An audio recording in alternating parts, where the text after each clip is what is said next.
Assalamualaikum warahmatullahi wabarakatuh. Apa kabar teman-teman semuanya? Kembali lagi dengan saya Santi Rosidah. Di video kali ini saya akan menjelaskan materi mengenai perbandingan. Nah, teman-teman udah tahu belum apa itu perbandingan? Kalau belum, yuk kita simak videonya sama-sama. Dalam materi perbandingan ini terdiri dari berbagai macam pembahasan. Yang pertama ada pengertian perbandingan, yang kedua syarat membandingkan, yang ketiga cara menyederhanakan perbandingan, yang keempat cara menghitung perbandingan, dan yang kelima jenis-jenis perbandingan. Oke, kita bahas dari yang pertama, yaitu pengertian perbandingan. Perbandingan adalah membandingkan dua atau lebih besaran yang sama dan ditunjukkan dengan nilai yang paling sederhana. Perbandingan dapat dibagi menjadi perbandingan senilai dan perbandingan berbalik nilai. Yang kedua ada syarat membandingkan. Dalam melakukan perbandingan ada dua hal yang harus diperhatikan. Yang pertama yaitu samakan satuan atau besaran.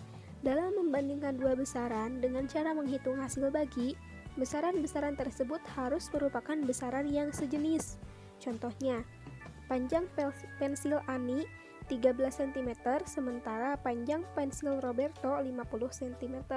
Nah, di sini satuannya sama, yaitu satuan cm. Kemudian yang kedua, bentuk ke paling sederhana. Nah, ketika kita melakukan perbandingan, pastikan hasil kedua besaran suatu bilangan harus dalam bentuk yang paling sederhana. Contohnya, kakak mempunyai uang 150.000 sementara adik mempunyai uang 50.000, maka perbandingan uang kakak dan adik yang paling sederhana adalah 3 berbanding 1 dengan sama-sama dibagi 50.000. Nah, lalu ada cara menyederhanakan perbandingan, yaitu pada perbandingan antara besaran yang berbeda bisa diubah keduanya ke jenis satuan terkecil. Kemudian kedua sisi dibagi dengan nilai yang sama sampai keduanya tidak bisa dibagi lagi, atau bagikan kedua sisi dengan faktor persekutuan terbesar atau EPB dari kedua sisi. Kemudian ada cara menghitung perbandingan. Nah, di sini ada rumus untuk menghitung perbandingan, yaitu hasil X sama dengan perbandingan X per total perbandingan dikali total hasil. Nah, contoh soalnya, seorang pengusaha yang ingin bergerak di bisnis produksi makanan mendapatkan modal dari seorang investor untuk membentuk suatu perusahaan. Pengusaha dan investor setuju pembagian keuntungan menggunakan perbandingan pengusaha banding investor sama dengan 2:1. Bulan ini, keuntungan bersih bisnis tersebut adalah 90 juta. Berapakah masing-masing keuntungan yang diterima pengusaha dan investor? Nah, jadi kita cari dulu total perbandingan. Di sini, pengusaha berbanding investor adalah 2:1. Jadi total perbandingannya adalah 2 ditambah 1, yaitu 3. Nah, yang pertama kita cari keuntungan pengusaha.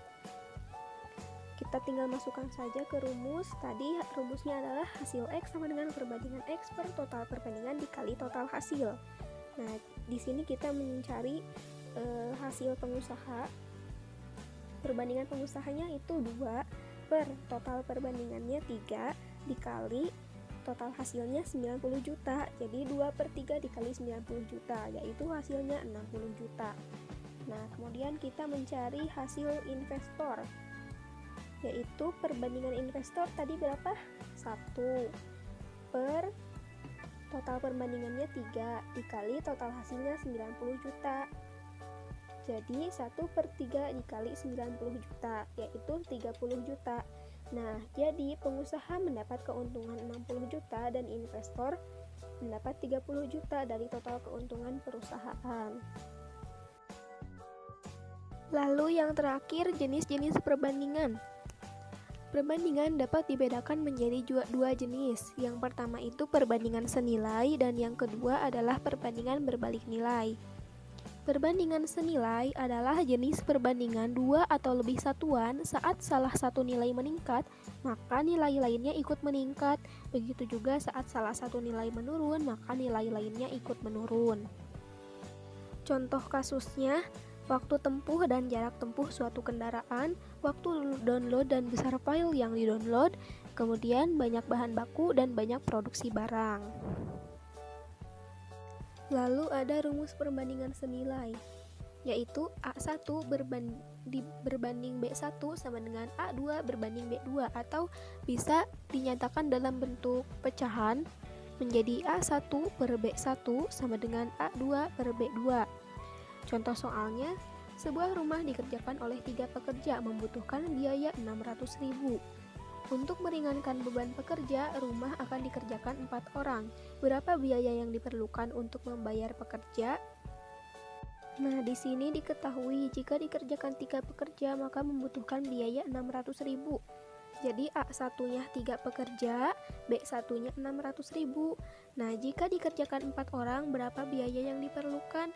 Jadi A2-nya 4 orang dan B2-nya kita cari. Kita langsung masukkan ke rumus saja. Rumusnya A1 per B1 sama dengan A2 per B2.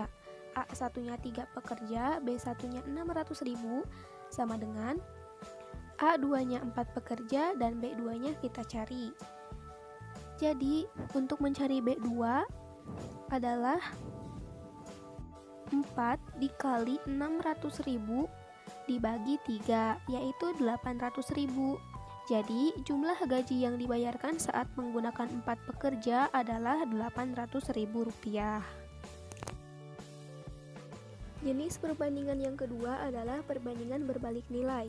Perbandingan berbalik nilai adalah jenis perbandingan dua atau lebih satuan. Saat salah satu nilai meningkat, maka nilai lainnya menurun. Begitu juga saat salah satu nilai menurun, maka nilai lainnya meningkat. Contoh kasusnya, perbandingan jumlah pekerja dengan waktu untuk menyelesaikan pekerjaan, perbandingan kecepatan download dengan waktu untuk mendownload. Nah, di sini rumusnya A1 banding B2 sama dengan A2 banding B1, atau dalam bentuk pecahan menjadi A1 per B2 sama dengan A2 per B1. Atau bisa juga kita kali silang menjadi bentuk perkalian.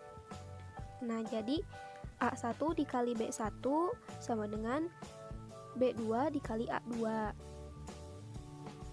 Nah, di sini contoh soalnya. Seorang kontraktor mempekerjakan 12 orang untuk menyelesaikan bangun jembatan selama 1 bulan. Jika kontraktor tersebut mempekerjakan 18 orang, berapakah waktu yang diperlukan untuk menyelesaikan jembatan? Nah, di sini A1-nya 12 orang, B1-nya 1 bulan. Kemudian A2-nya 18 orang, nah B2-nya kita cari. Langsung kita masukkan ke rumus saja. Rumusnya adalah A1 per B2 sama dengan A2 per B1. A1-nya 12 per B2 sama dengan A2-nya 18 per B1-nya 1 bulan. Jadi, untuk mencari B2 adalah 12 dikali 1 per 18. Jadi 12 per 18 ya, atau bisa kita sederhanakan dengan sama-sama dibagi 6. 12 dibagi 6 itu 2, 18 dibagi 6 itu 3. 2 per 3, jadi 2 per 3. Nah, 2 per 3 itu sama dengan 0,66 bulan. Jadi, waktu yang diperlukan untuk menyelesaikan jembatan saat menggunakan 18 pekerja adalah 0,66 bulan atau sekitar 20 hari. Alhamdulillah, semua pembahasan materi telah selesai. Semoga kalian mengerti ya. Kalau ada yang kurang dimengerti, kalian bisa langsung tanyakan di kolom komentar. Mohon maaf apabila terdapat banyak kesalahan, dan semoga video ini bermanfaat bagi kita semua.